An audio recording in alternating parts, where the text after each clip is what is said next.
Sasa nyinyi vijana, William Ruto amechaguliwa juzi, mwaka moja.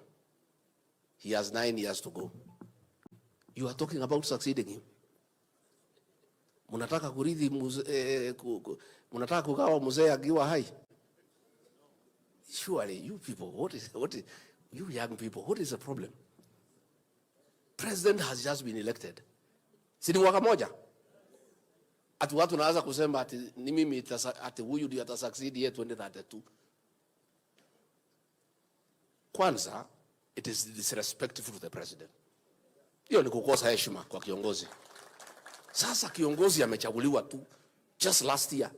Ako hapa ndio ana settle down kupanga kazi, wewe unaanza kusema ati mimi in 9 years nitarithi. Nani anakuambia utakuwa uhai? How do you know? 9 years is a very long time. Number 2, it is also being very insensitive to the people of Kenya.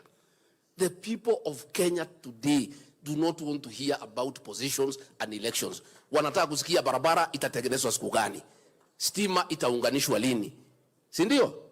Tutapata maji lini? That is the conversation. I want to ask our leaders, please, especially in Kenya Kwanza, please, let's focus. Tumsaidie president succeed.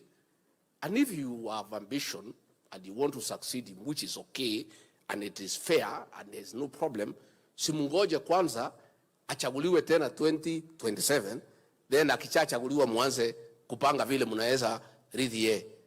But for now, surely, it's being very rude to the people of Kenya. It's being very insensitive to the people of Kenya to talk about succession. Let us talk about service delivery. Hiyo ndio kitu ya maana sahi. Tumekubaliana na watu ya Bomet?